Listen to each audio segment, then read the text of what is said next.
अजूनही महाराष्ट्रात भाजपला आपण काय आहोत याची आयडेंटिटी प्रस्थापित करण्याची दिशा नीट सापडलेली नाही. सतत ह्या समाजाचे का त्या समाजाचे का सकल हिंदू समाजाचे ह्या आयडेंटिटीच्या कात्रीमध्ये भाजप सापडलेला आहे आणि त्यांना असं वाटतंय की हिंदुत्वाच्या आव्हानाच्या आधारावर हा जातीचा तिढा सोडवता येईल आणि जास्त हिंदू लोक हिंदू म्हणून आपल्याकडे येतील. ही त्यांची मला आता स्ट्रॅटेजी दिसते. कारण तुम्ही पहा 19 पर्यंत बाहेर भाजपचा काही प्रचार असला तरी महाराष्ट्रात आक्रमकपणे हिंदुत्वाचा प्रचार भाजपने फारसा केला नाही. म्हणजे थेट मागे जायचं झालं तर राम जन्मभूमी आंदोलनाच्या वेळेला म्हणजे 90 ते 93-94 जर सोडलं तर त्याच्यानंतर भाजपने महाराष्ट्रात असा आक्रमक प्रचार कधी केला नव्हता हिंदुत्वाचा.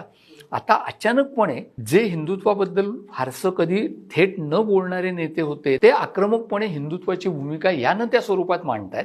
हे मला वाटतं एक इंडिकेशन आहे की भाजप आता त्या रस्त्याने जाण्याचा प्रयत्न करत आहे.